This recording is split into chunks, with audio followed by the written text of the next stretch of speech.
비슷하나요? 예. 거의 맞아요, 지금. 예. 거의 맞아요. 직각도 맞고 평도 맞아요. 그럼 선만 이제 지키면 돼요, 선만. 그죠? 그래서 마무리 대표로 조금씩 이제 내려가는데 거의 맞으니까 똑같이 치는 게 낫겠죠, 똑같이. 예. 일정하게.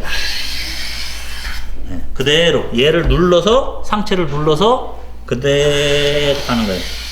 그러면 높은 데는 쳐지고 낮은 데는 안 쳐지겠죠. 그죠? 그리고 끝에 와서 꼭 딱 이렇게 멈춰야 돼요. 여기서 휙 지나가면 더 깎이든지 들리든지 둘 중에 하나예요. 그러니까 딱 멈추셔야 돼요. 자, 제가 또 몇 번 쳤어요. 그럼 이게 똥이 떨어지는 거예요, 이게. 그죠? 그죠? 한번 일로 와보세요. 이 똥이 떨어지는 거예요, 이게. 양쪽에 칼금을 넣어놨기 때문에 얘가 이제 거의 이제 한계치에 왔다는 얘기예요. 조금 더 남은. 네, 조금 남아있는데 이거는 이제 한두 번에 이제 끝나는 거거든요. 그러니까 다 왔으니까 얘도 또 확인을 해야 되겠죠. 맞나 안 맞나 얘도 확인을 하고 직각도 확인을 하고. 예, 다 맞아요. 그럼 그대로 또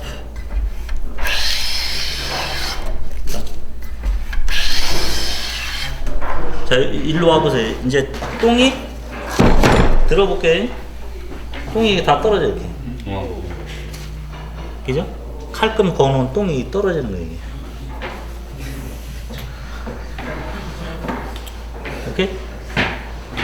요런 좀씩 남아있기도 하고 하여튼 지금 다 떨어졌어요, 거의. 이렇게 되면 이제 끝나는 거예요, 3번이. 그죠? 네, 3번. 1, 2, 3번. 예, 3번 됐으면 이제 4번 해야죠. 4번 똑같아요. 이제 그 무게로 가장 얘도 똑같이 작은 데를 찾는 거예요.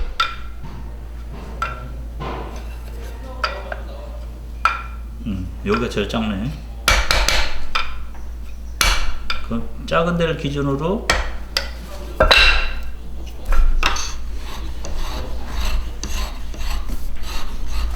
이게 이제 잘 안 되면은 이 선을 이만큼 여유 있게 주고 이제 대패질을 하는 거고, 자신 있는 사람은 아주 약 0. 몇 mm만 딱 주고 하는 거예요.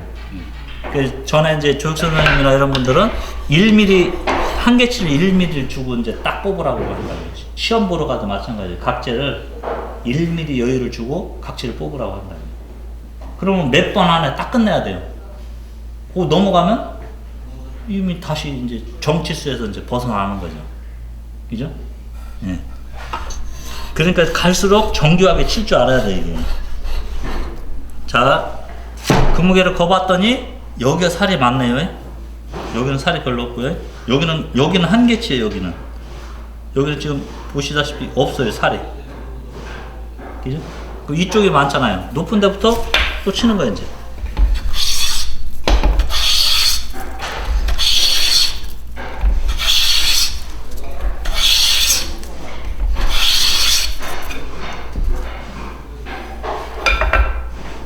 아이, 또 오른쪽이 많네. 오른쪽 앞쪽이 많네.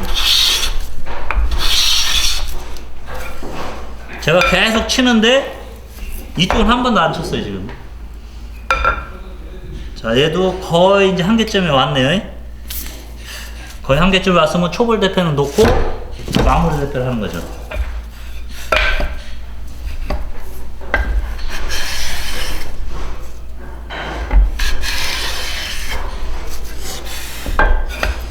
예, 얘도 이제 이쪽은 이제 똥이 살짝 떨어질랑 말랑 하고요.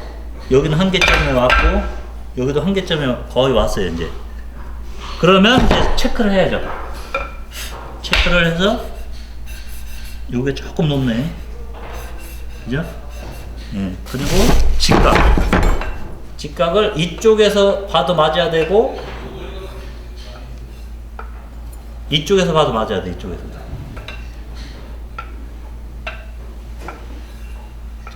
약간 남았네, 살이. 예, 왼쪽이 조금 높네요. 그러면 똥을 떨구면서 정확히 치되 왼쪽이 조금 높으니까 왼쪽을 힘을 줘서 치는 거예요, 제가. 예? 네.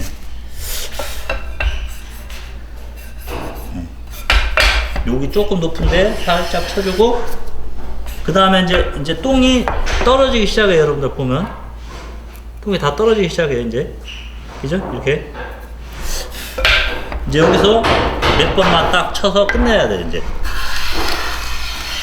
딱 이렇게.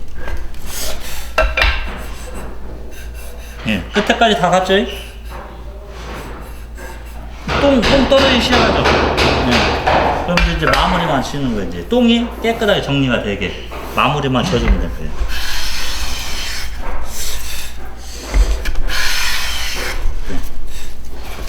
그래서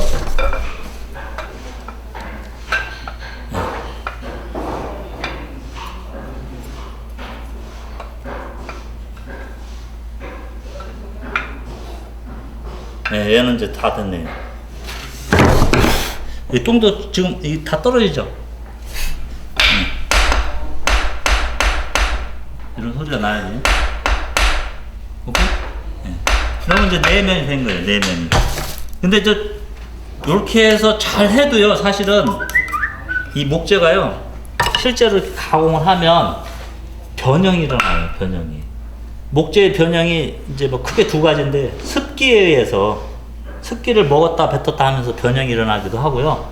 또 하나는 아무리 오래된 나무도, 건조가 된 나무도 인장력이 변화가 되면 변형이 일으켜요. 인장력이 변화가 된다는 게 뭐냐면, 이런 형태를 갖고 있다는 건 서로 딱 잡는 힘이 균형을 맞춰져 있는 거거든요. 잡아 당기는 힘이 서로. 근데 그 잡아 당기는 힘이 이 안쪽하고 바깥쪽하고 달라요. 바깥쪽이 더 셀 수도 있고 안쪽이 더 셀 수도 있거든요. 근데 일반적으로는 바깥쪽이 더 세요. 왜냐하면 바깥쪽이 더 잘 건조가 돼갖고 당기는 힘이 좋아요. 근데 균형을 딱 잡고 있는데 여기를 한쪽을 과도하게 만약에 켰다, 잘라냈다, 그럼 속살이 나올 거 아니에요. 그럼 속살이 나온 데는 좀 당기는 힘이 약하고 가공이 덜 된데 여기는 당기는 힘이 세단 말이에요. 그러면 거기서 균형이 깨지면서 얘가 틀어지든지 휘든지 할 수도 있어요. 그러니까 그런 변형도 감안을 하셔야 돼요, 고려를.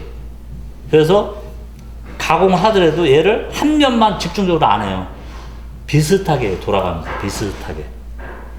여러분들 그 가구 만들 때 저런 사방탁자 있잖아요. 사방탁자.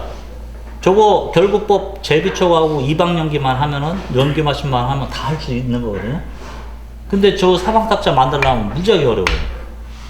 저 이식각재 이렇게 뽑아서 딱 만들기가. 저건 저 가운데 거. 예. 저게 보기에는 아무것도 아닌데, 만드는 기법이나 이런 건 어려운 게 아닌데, 저 각재를 못 뽑아요, 각재를. 이식각재를 뽑아 놓잖아요. 휘어요. 나무. 돌아가고 휘고. 그러니까 한 번에 저걸 못 깎는 거예요. 이렇게 두꺼운 거를 쭉 돌아가면서 한 몇 미리씩 쳐놔요. 그래 놓고 몇 달 말려요. 이만큼을 해서. 그래 놓고 몇 달 있다가 거기서 휘어지는 거 골라놔요, 속간에. 좀 반듯한 거 있잖아요. 그럼 또 쳐. 그래서 또 줄여. 그 또 몇 달 지나면 휘어지는 건 속간에 또. 그래갖고 이제 뭐 그거를 뭐 1년, 2년 이렇게 해놓으면 나중에 이만큼 해놔도 몇 개 안 남아요. 그거 갖고 이제 하는 거예요.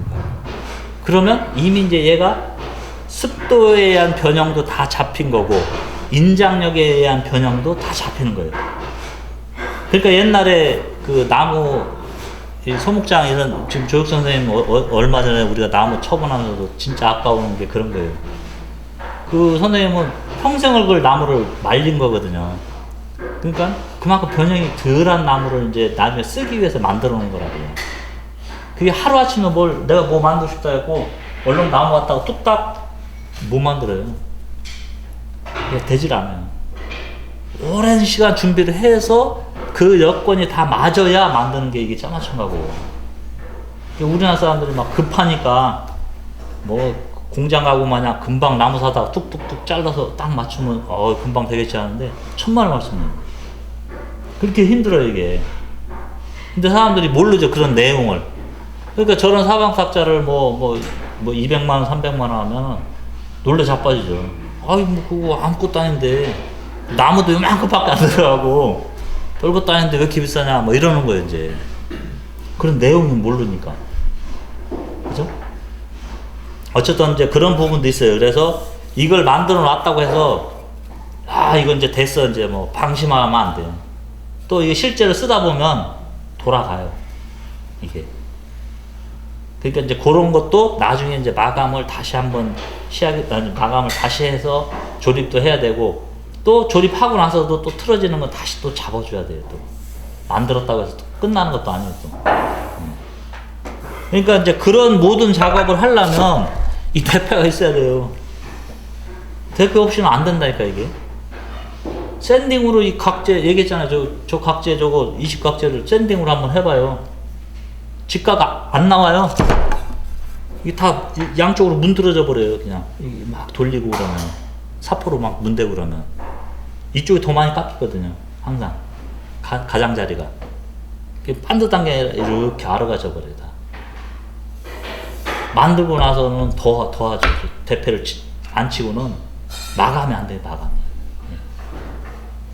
그러니까 대패는 무조건 잘해야 돼. 무조건. 또 잘하려면 어떻게 해요? 연습을 해야 돼요. 방법 없어요. 이거는 연습하셔야 돼. 네. 자 이제 각재 뽑는 것까지는 다 설명드렸어요. 밥 먹을 시간이네.